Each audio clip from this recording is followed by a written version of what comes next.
Have you heard about Graham Hancock's controversial show on Netflix, Ancient Apocalypse? Well, today on Cross Defense, we're going to explore some of his presuppositions, some of what he's looking at as he's striving to explore these ancient sites in human history. And we're going to bring it all back to Jesus. Jesus and the Bible, of course, with Genesis 1 to 11. Stay tuned for the flood, Netflix, and Christ here on Cross Defense.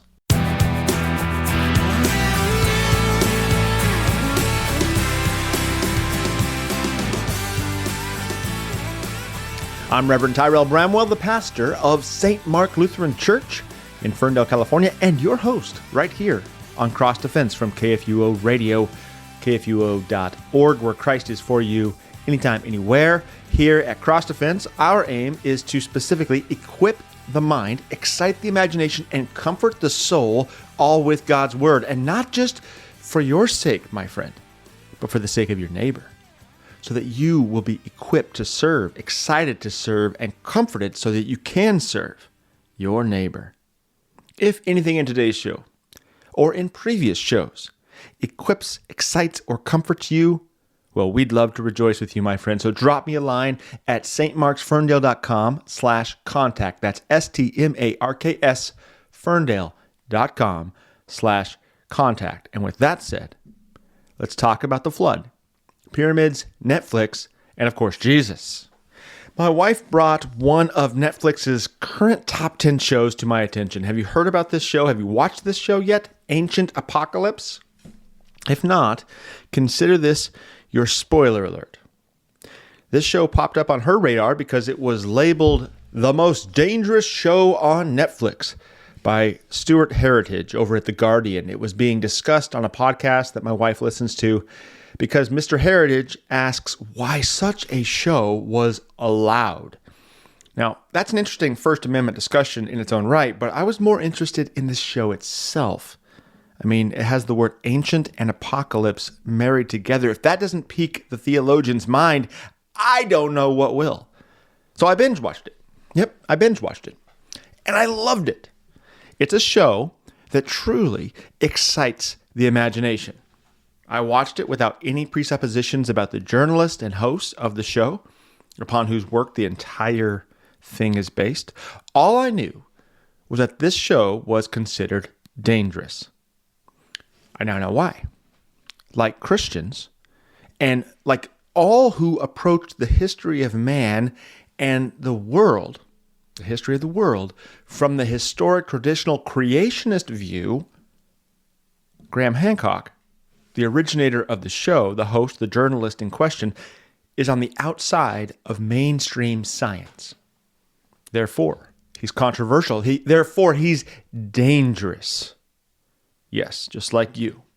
He is a danger to the mainstream thought that has rejected a creator. Now, I'm not under any false illusions that Mr. Hancock believes in a creator. I don't know what his biblical views are or his religious views are, but I do know he's outside the mainstream, and therefore he's dangerous.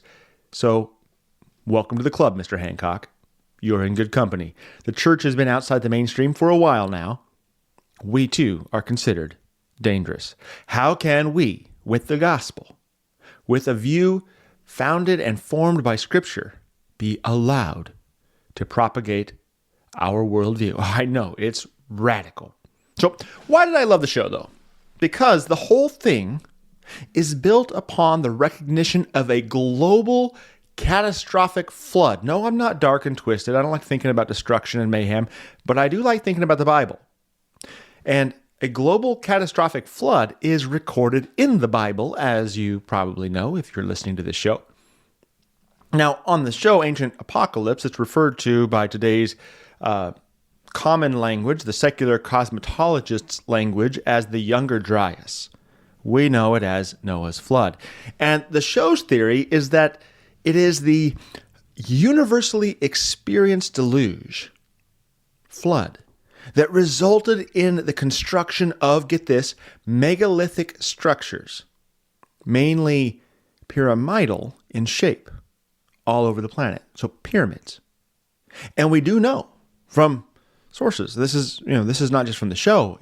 We all know that there are pyramids, ziggurats, towering triangular structures, however you want to call them, whatever you want to call them, not only in Egypt, but we find them in Asia, we find them in South America.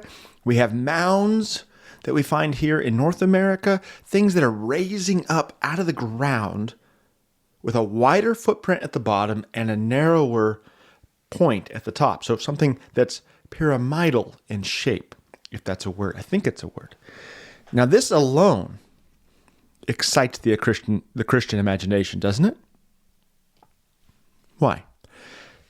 Because of the Hebrew word Migdal. Migdal. It's the word used by Moses in the inspired record of early human history. Genesis 11:4 says, "Of the post-flood descendants of Noah, then they said, 'Come, let us build ourselves a city and a tower with its top in the heavens, and let us make a name for ourselves, lest we be dispersed over the face of the whole earth.'" They built a massive tower, a massive Migdal. Migdal in Hebrew is the word translated as tower. Now, you hear the word tower, and perhaps if you're like me, the first thing that pops into your mind is something along the lines of the Eiffel Tower, or perhaps the Sears Tower, although I think it has a different name now. This sort of thing, a high skyscraper, a tower, a high structure. The end, period. Drop the mic, we're done. No.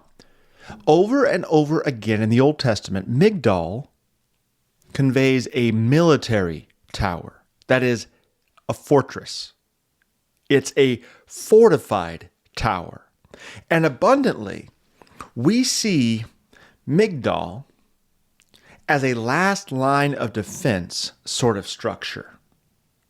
It's the place that you want to go to, built so that you can go to in retreat from your enemy as your enemy is sacking your city. This is how we're to see God, isn't it? As Luther's most famous Reformation hymn says, "A mighty fortress," that would be Migdal if it was in Hebrew, "is our God." Christ is our place of retreat. Into his name we go, to the cross.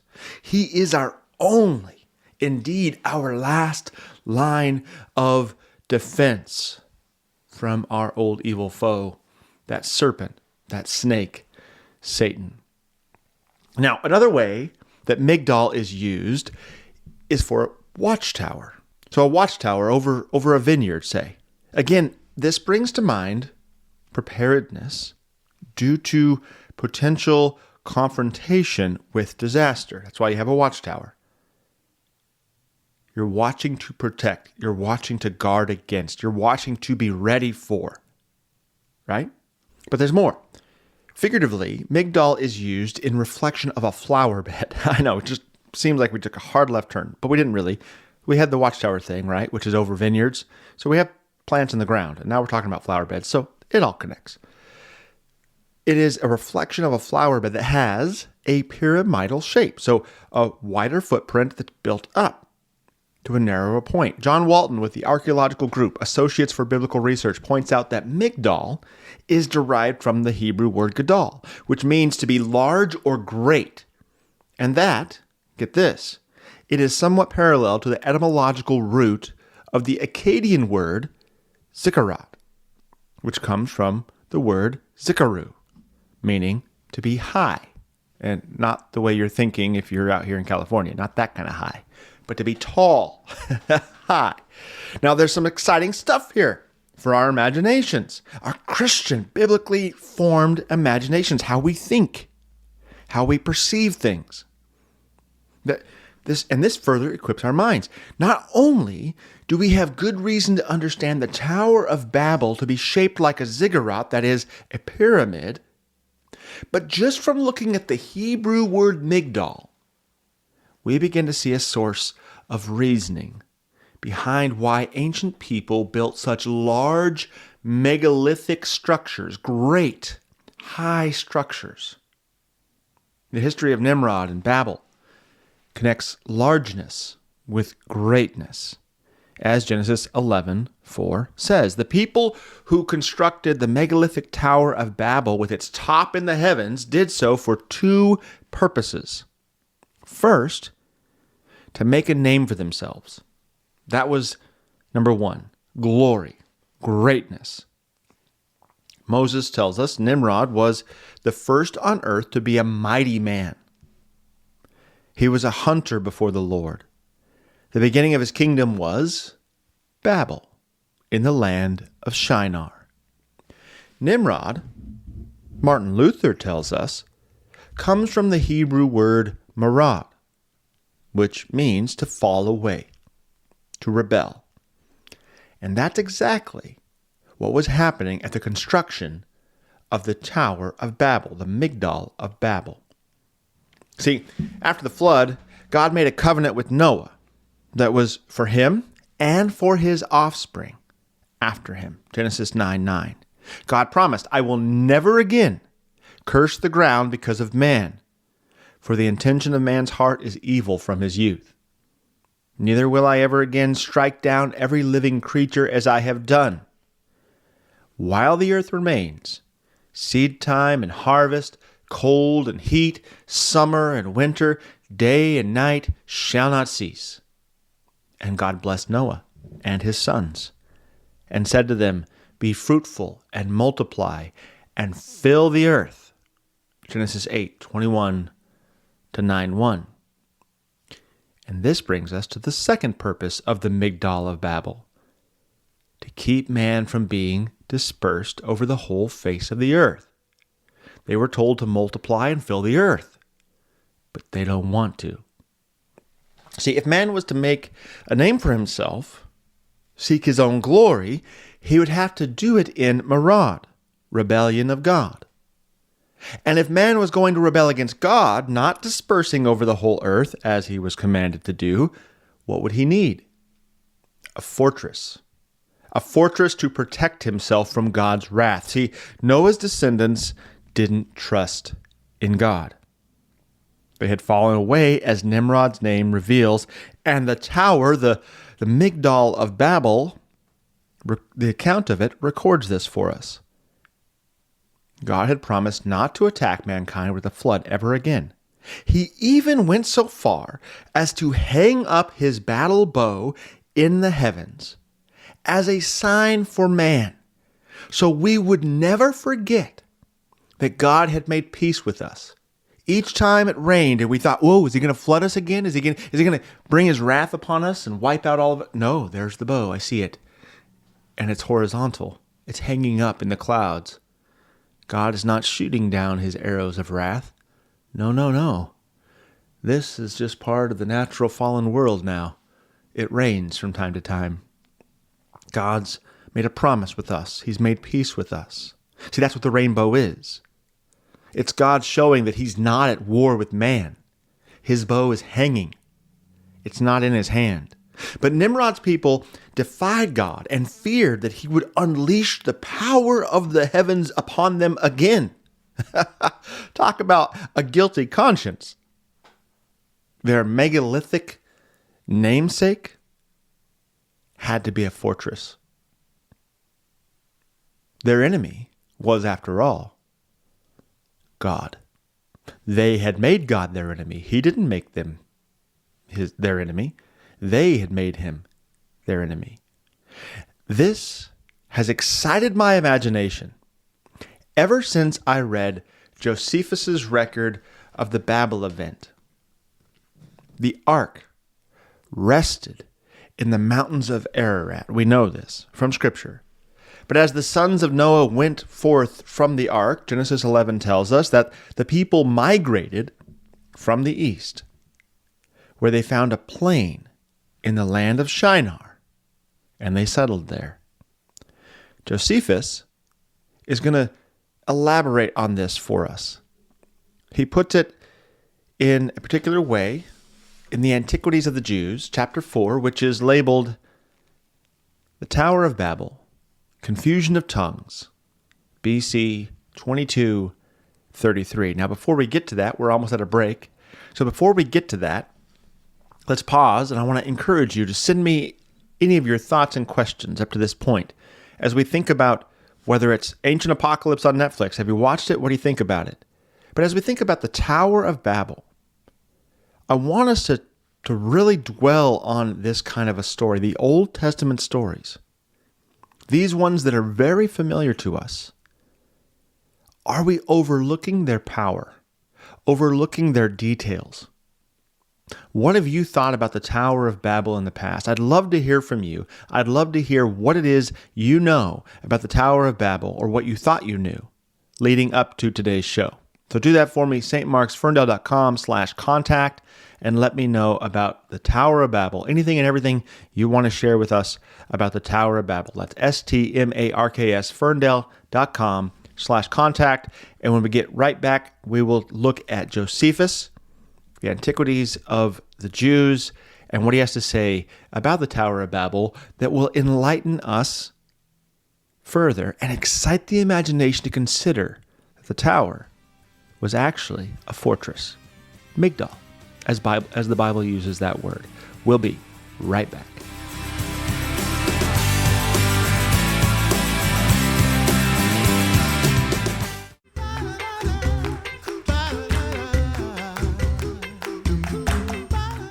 Each weekday on the Coffee Hour with Andy and Sarah, we share and discuss stories of living boldly Lutheran, including missionary updates, mercy work, events and topics applicable to your daily vocations, and maybe some fresh dark roast. The Coffee Hour, weekdays at 9 a.m. on KFUO, underwritten by Concordia University, Wisconsin.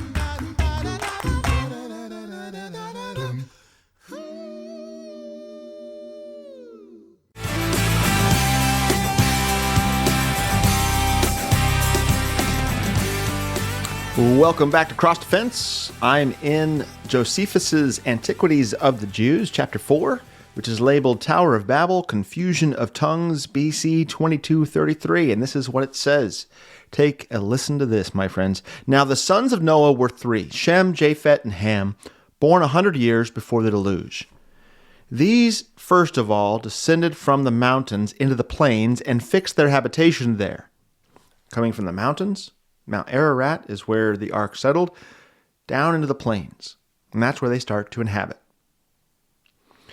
And they persuaded others who were greatly afraid of the lower grounds on account of the flood, and so were very loath to come down from the higher places. Natural. Okay, makes sense. To venture to follow their example. So, hey guys, it's okay down here. Come on down. Come on down. Come out of the mountains. Come on. It's nice down here. All right. Now, the plain in which they first dwelt was called Shinar.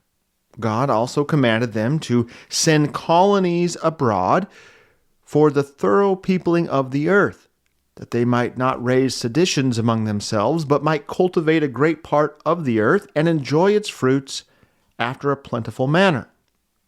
But they were so ill instructed that they didn't obey God, for which reason they fell into calamities and were made sensible by experience of what sin they had been guilty.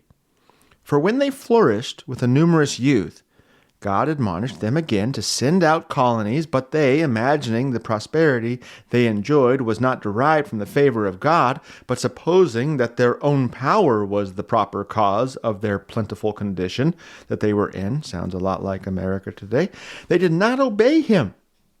Nay, they added to this their disobedience to the divine will, the suspicion that they were therefore ordered to send out separate colonies, that being divided asunder, they might the more easily be oppressed. So they have fear of the flood. There's encouragement to come out of the mountains into the plains. But the Lord also said to be fruitful and multiply and fill the earth. But they are now seeing this as divide and conquer, that God might attack again.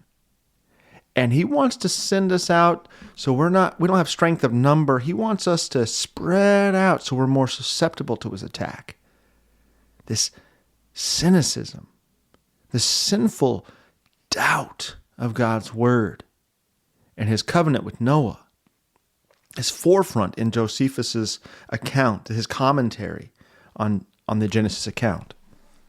Let us continue. Now it was Nimrod who excited them to such an affront and contempt of God. He was the grandson of Ham, the son of Noah, a bold man and of great strength of hand. He persuaded them not to ascribe to God as if it was through his means that they were happy, but to believe that it was their own courage which procured that happiness. He also gradually changed the government into tyranny, seeing no other way of turning men from the fear of God, but to bring them into a constant dependence upon his power. He also said he would be revenged on God if he should have a mind to drown the world again. For that he would build a tower too high for the waters to be able to reach. And that he would avenge himself on God for destroying their forefathers. So Nimrod is placing himself up as this king who will oppose God, and he will build a fortress that they can all retreat into, a fortress that is too high for the waters to reach, an artificial Mount Ararat. Yeah? Come on down to the plains. I'm going to build a mountain down here so that if the flood comes again, we can live as safely as we would up there. Now, the multitude were very ready to follow the determination of Nimrod and to esteem it a piece of cowardice to submit to God. I'll pause right here. This is much the way modern men see church. Something that's weak, right? The opponents of the gospel want to call us simple-minded, that we're believing in superstitions because we're fearful of confronting the truth and these sorts of things. So from that perspective, they see us as weak. But also manliness, maleness, sees church as something lesser than the rough tumble manliness out there in the world. And so there's this parallel here between they esteemed it a piece of cowardice to submit to God. So have pride, be strong, be courageous in the face of God. Stand against him is their mantra. And so they built a tower, neither sparing any pains, nor being in any degree negligent about the work. And by reason of the multitude of hands employed in the building of it, it grew very high, sooner than anyone could expect. But the thickness of it was so great, and it was so strongly built, that thereby its great height seemed upon the view to be less than it really was. It was built of burnt brick, cemented together with mortar made of bitumen, that it might not be liable to admit water. So Josephus tells us here they built a waterproof artificial mountain. They're building a fixed ark, if you will. When God saw that they acted so madly, he didn't resolve to destroy them utterly, since they were not grown wiser by the destruction of the former sins. But he caused a tumult among them. Now, why did God not do that? Well, he promised he wouldn't. God keeps his word. He promised he wouldn't. So he caused a tumult among them by producing in them diverse languages, and causing that, through the multitude of those languages, they should not be able to understand one another. The place wherein they built the tower is now called Babylon, because of the confusion of that language which they readily understood before. For the Hebrews mean by the word Babel, confusion. The Sibbe also makes mention of this tower and of the confusion of the language when she says thus: when all men were of one language, some of them built a high tower, as if they would thereby ascend up to heaven. But the gods sent storms of wind and overthrew the tower, and gave every one his peculiar language. And for this reason it was that the city was called Babylon. But as to the plain of Shinar and the country of Babylonia, Hestius mentions when he says this, such of the priests as were saved took the sacred vessels of Jupiter, or conqueror, and came to Shinar of Babylonia. That's what Josephus says in chapter 4 of his Antiquities of the Jews about the Tower of Babel. So back to the ancient apocalypse show on Netflix. Mr. Hancock, Graham Hancock, repeatedly notes that the ancient megalithic places that he visits, and he goes to Gunung Padang, I think that's how you say it, Cholula, the temples of Malta, all these kind of places. He even talks about Atlantis. You get references to the pyramids, all this. I mean, great stuff. He says they have overt ties to the movement and knowledge of the celestial bodies, the sun, the moon, the stars. And he repeatedly highlights that the artwork and the language at these sites is fixated on serpents. Exciting stuff, yeah? Yeah.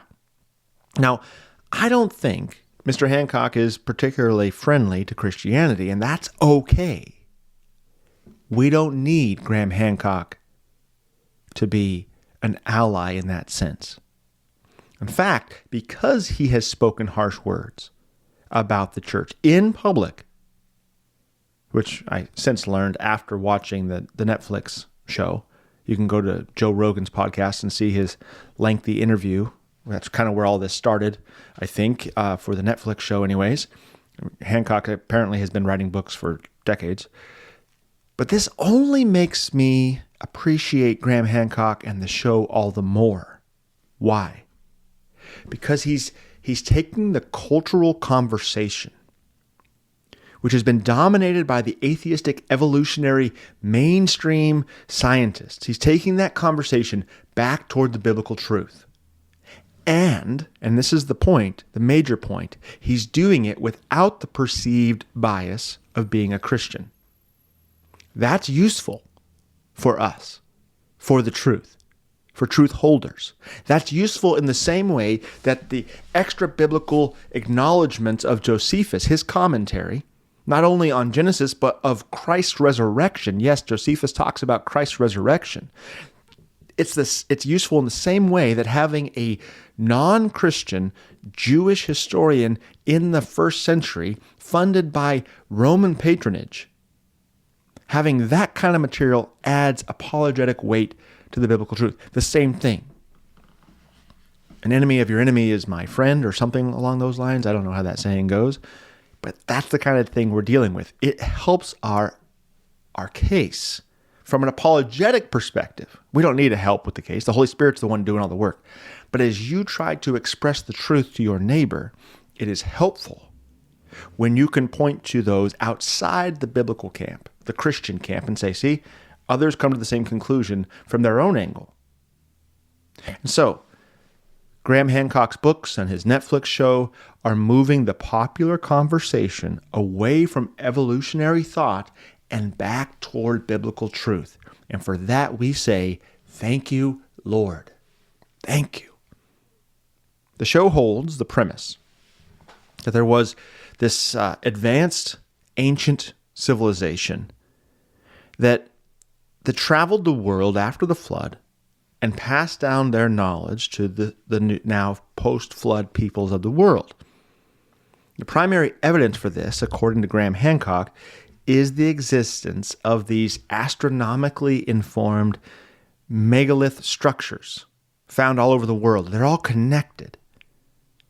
He thinks they point to a civilization that lived somewhere around 12,800 years ago. Now you thoughtful Christian, you undoubtedly have a lot of questions for Mr. Hancock. I do. But you also find some very exciting similarities. Now, I found myself constantly thinking throughout the entire show that if he had started from a position of knowledge, if he had just started from a position of true knowledge, I mean, the fear of the Lord, right? That's the true knowledge. Proverbs 1:7, beginning of knowledge is the fear of the Lord. If he had started there with a ministerial reason being formed by Scripture, he would have got a lot more out of his exploration of these ancient sites. It's a bummer for him that he didn't. But as it is, his consideration circles the truth so vehemently or so rapidly or so consistently. I don't know. It's just constantly circling the truth that it's a useful thing for us Orthodox believers because if nothing else, it stirs up our imagination to go back into the text and look at what it says. And so, let's continue to use some of his considerations for today's show and probably even for some future shows to further edify ourselves, be edified by God, to say it properly. This is very fitting. All of this is very fitting, I find, given that this past Sunday's gospel reading, the second Sunday in Advent, at least according to the one-year lectionary, we heard Jesus in Luke 21, 25, 27 say, "And there will be signs in sun and moon and stars, and on the earth distress of nations in perplexity because of the roaring of the sea," the flood, and the waves, people fainting with fear and with foreboding of what is coming on the world. For the powers of the heavens will be shaken, and they will see the Son of Man coming in a cloud with power and great glory. In the parallel passage for this past Sunday's gospel reading, Matthew 24, we hear, "But concerning that day and hour, no one knows, not even the angels of heaven, nor the Son, but the Father only. For as were the days of Noah, so will be the coming of the Son of Man. For as in those days before the flood, they were eating and drinking and marrying and giving in marriage until the day when Noah entered the ark, and they were unaware until the flood came and swept them all away. So will be the coming of the Son of Man." That's Matthew 24, 36 to 39. And it always makes me think of the 10 virgins, 5 wise, 5 foolish, and how the closing of the door, they're left out. And the Lord says, "I don't know you." So stop and consider this for a second. Jesus is talking about his return at the end of time. His, what is commonly called his second return, his final return. Think about how it will be both forecasted by signs in the sun and moon and stars, and yet it will also catch people unaware. And then Jesus takes us all the way back in human history to Noah, to the time before the global flood that destroyed all but a remnant of humanity. Noah and his family, 8 souls in all. Jesus takes us to within, if we're taking Noah's genealogy just at face value, now this is debatable stuff, the dating, especially, we really can't date in this pre-flood era.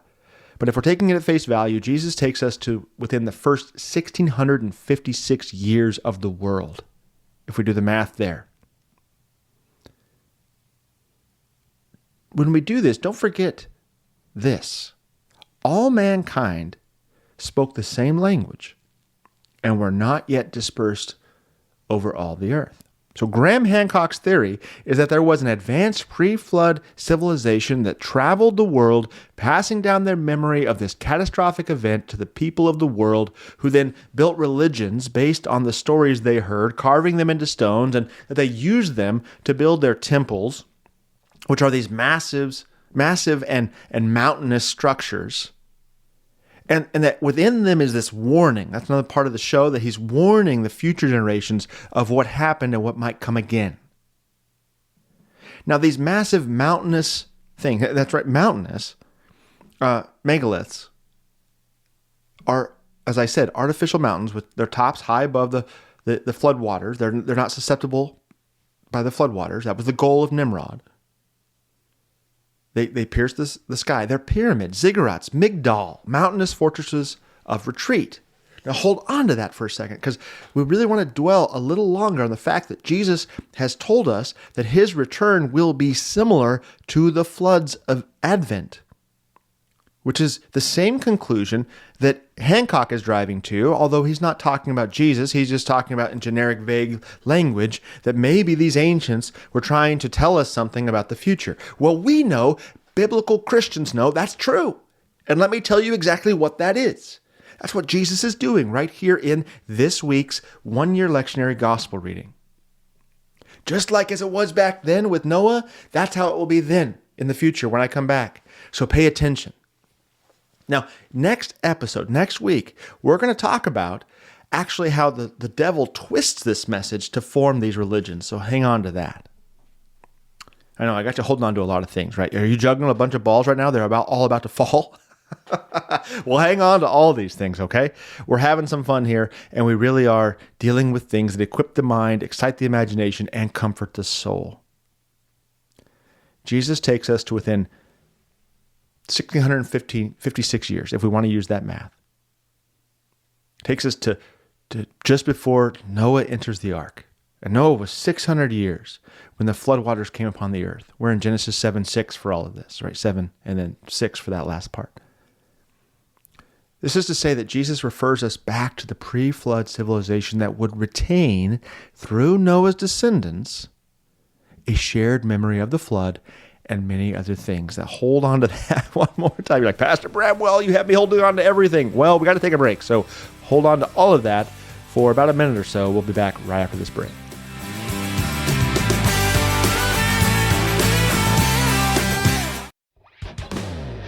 The word of Christ comes forth from his mouth as a sharp, two-edged sword. By that word, he puts our sin to death, and he raises us to new life in him. Join me, Pastor Timothy Apple, on Sharper Iron every weekday morning at 8 a.m. here on KFUO, as guest pastors from around the world lead us into the Word of God to help us sharpen our faith in Christ, crucified, risen, and ascended for you.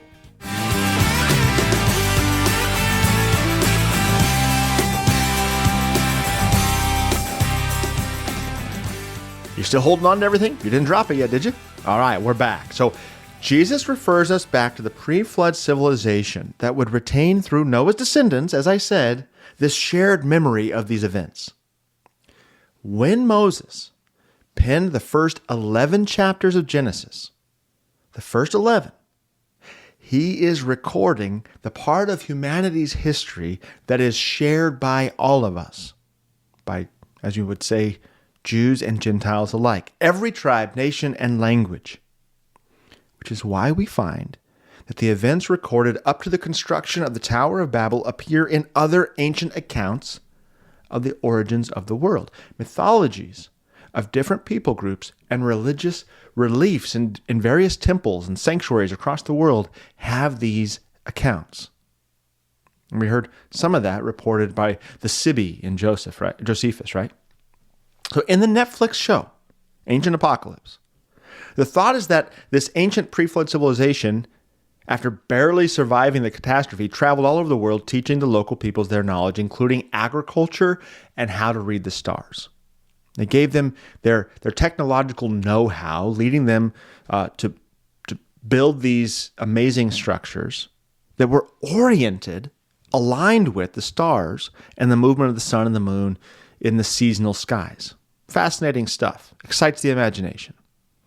And that's the best thing about the show, because the video work of the show and the narrative access to these ancient locations is phenomenal. And it's fixated, we find out, fixated on the ancient constellations with carvings of serpents and stories of the old world lost, with the promise of a restoration to come. Now, are you thinking, when you hear that, are you thinking about the serpent in the Garden of Eden? And the promise of a Savior in Genesis 3:15? I hope so. I hope that's where your mind goes. Our imaginations are excited by this stuff. Theology is awesome, and it's everywhere. I love it. So, let me ask you this, my friend. Has your unbelieving neighbor ever tried to attack Christianity with the position that Jesus is just a recapitulation of the ancient hero motif? You ever heard this? That he's one of Joseph Campbell's 1,000 faces of mankind's universal hero, this kind of a thing. Maybe, I hope, maybe you've been blessed to never experience this. If that's the case for you, praise be to God. Thank you, Lord, for blessing that person, having never gone through that. Nonetheless, equip your minds with me, my friend, for potential encounters of this sort. The accusation is that the Savior story, as a genre, as a motif, is found in mythologies all across the planet. Therefore, as the argument goes, disproving the Gospels by way of diluting the Gospel's water, right? The blessed water. Never fear, dear Cross Defense listener. Our Christian soda hasn't gone flat. We still got the fizz, my friends. What is Genesis 3:15?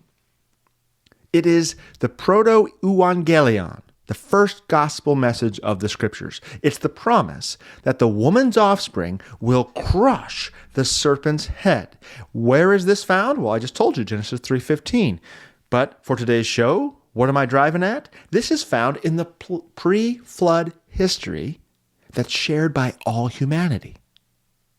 Moses wrote this down so that the Israelite people would possess a clear articulation of this promise. But as the Bible clearly communicates, the promise of our Savior is universal for both Jew and Gentile, the whole world. So we're not surprised to find the Savior motif and even other characters mentioned in mythologies that behaving like a Savior, because it's part of our Genesis 1 to 11 shared human cultural history.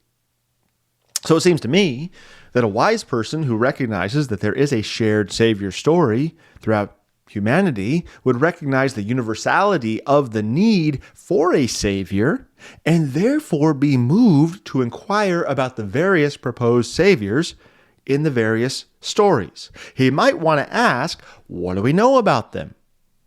Do any of them measure up? Is there anything to this ancient wisdom that I should probably listen to? When we do this, the shared promise of the Savior gives immense weight to the Savior found born among the Jewish people about, 2,000 years ago, the man called Jesus of Nazareth. C.S. Lewis puts it this way in God in the Dock, and this is very well said. Now, as a myth transcends thought, incarnation transcends myth. The heart of Christianity is a myth, which is also a fact. The old myth of the dying God, without ceasing to be myth, comes down from the heaven of legend and imagination to the earth of history. It happens at a particular date, in a particular place, followed by definable historical consequences. We pass from a Balder or an Osiris dying nobody knows when or where to a historical person crucified. It's all in order under Pontius Pilate. By becoming fact, it does not cease to be myth. That is the miracle. God is more than a god, not less. Christ is more than Balder, not less. We must not be ashamed of the mythical radiance resting on our theology. We must not be nervous about parallels and pagan Christs. They ought to be there. They ought to be there. It would be a stumbling block if they weren't there. We must not, in false spirituality, withhold our imaginative welcome. If God chooses to be mythopoeic, and is not the sky itself a myth, shall we refuse to be mythopathic? For this is the marriage of heaven and earth, perfect myth and perfect fact, claiming not only for our love and our obedience, but also our wonder and delight, addressed to the savage, the child, and the poet in each one of us, no less than to the moralist, the scholar, and the philosopher. That's C.S. Lewis. Amazing stuff. So Graham Hancock has an ancient advanced people teaching other local hunter-gatherer people their old advanced ways, predominantly agriculture and astronomy, but he doesn't seem pressed to offer an explanation for the origin of these local peoples. Why? Well, because he's still using an evolutionary line of reasoning, and it's obscuring his understanding of the origin of mankind. So he's dealing with the flood, and he's zoomed in on the reason for the similarities between ancient pyramid-shaped structures and other megalithic construction sites that share this common interest in tracking the stars He's trying to synthesize mainstream science, the chronology of man according to evolution, with evidence that contradicts that very evolutionary hypothesis.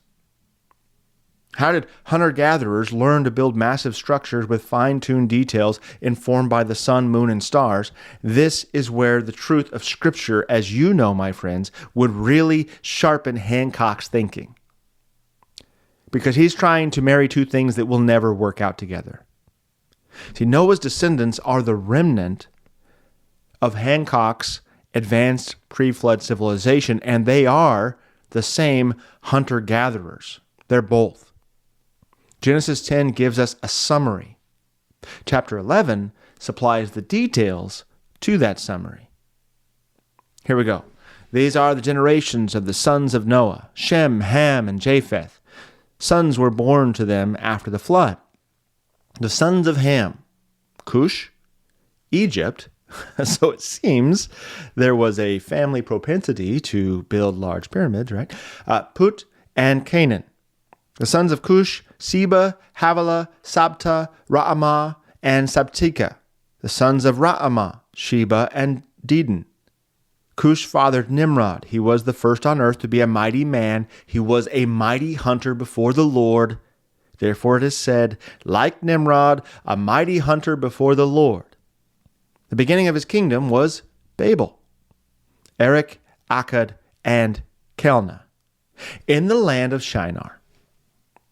From that land he went into Assyria and built Nineveh, Rehoboth-ir, Calah, and Resen between Nineveh and Calah. That is the great city. This is Genesis 6:1 and 6-12. So as we've seen today, in today's show, there is the beginning of the correct answer. When we look into Genesis, the beginning of the correct answer to Hancock's overarching question. He wants to know, who is this advanced ancient civilization that survived the near destruction of the world by flood? Who is this people group? Where'd they come from? Who are these guys? And we say, hey, bud, it's in the Bible. Noah's descendants. Yes, the people of Noah's day were advanced. Noah himself was intelligent enough to construct the ark. Yeah. God gave him the blueprint, but he had the intelligence to follow that blueprint. It's evolutionary thought, my friend, that dupes us into thinking that the more ancient the people, the less intelligent they were. Nimrod, the first mighty man, a hunter, founded Babel, where the people possessed the advanced knowledge to build a fortified tower with its top high in the sky. Ancient people were brilliant. So brilliant that God says, this is only the beginning of what they will do. And nothing that they propose to do will now be impossible for them. Genesis 11:6. See, it's evolutionary thought that controls mainstream science and shapes academia and popular culture's view of history. Their magisterial reason is clouding our thoughts and perpetuating our historical amnesia.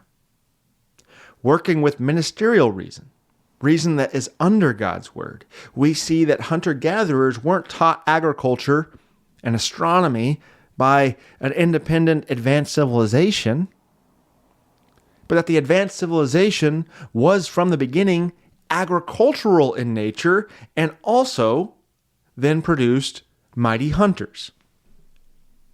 Adam and Eve were placed in a garden and given dominion over all creation to cultivate it. It was because of sin that man was removed from the garden that God planted to work the uncultivated ground from which Adam was taken, land where thistles and thorns came up alongside the fruit of the earth, weeds and wheat growing alongside one another, just as Jesus will talk about when he talks about the weeds and the wheat together, the chaff and the wheat, right? Adam's first son, Cain, is described as a worker of the ground. in Genesis 4:2. Not as a hunter. He's described as a worker of the ground. He's a farmer, agriculture. His brother Abel was a shepherd. That's agriculture too. Which, if you know anything about keeping a simple garden, and I know many of you do, or even backyard chickens, you know there is advanced thought that goes into successful agriculture, getting your plants to yield fruit. Which is why evolutionists put hunter-gatherers before farmers on their chronological line of development.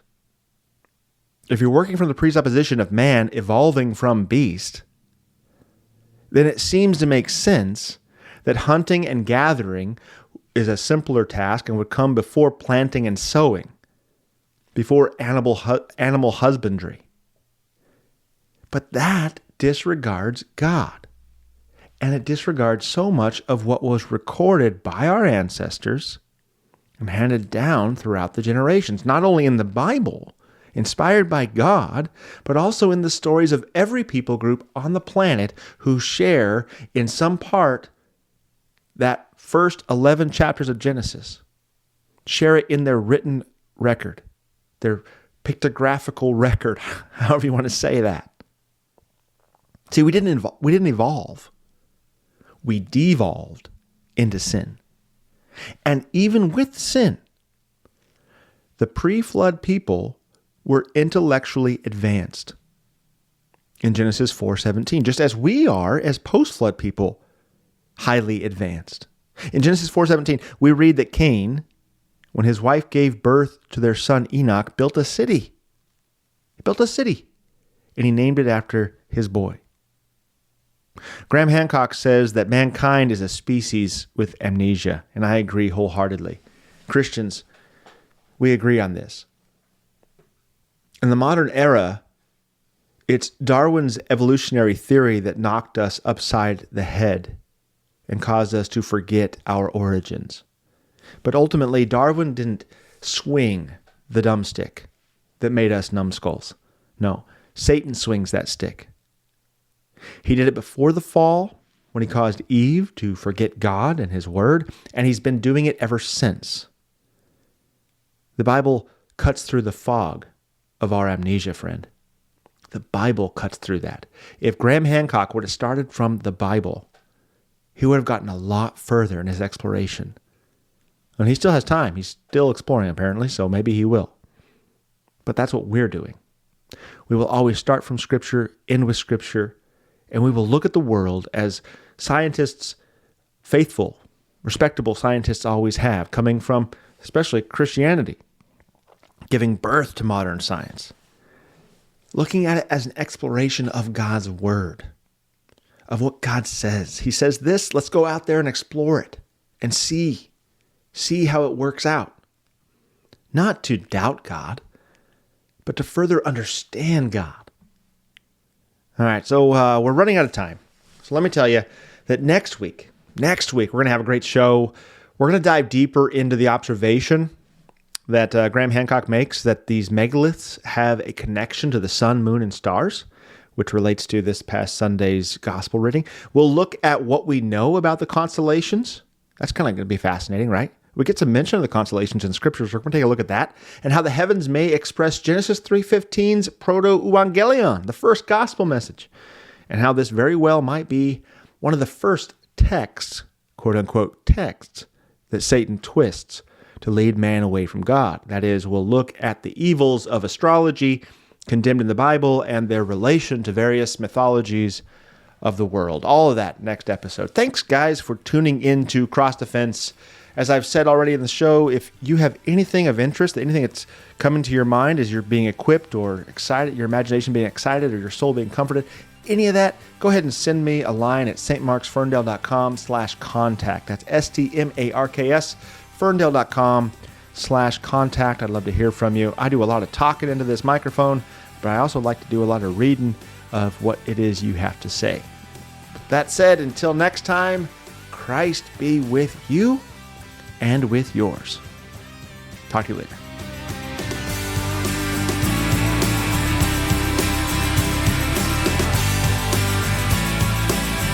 Cross Defense is a production of KFUO Radio. Find past episodes and support Cross Defense at kfuo.org.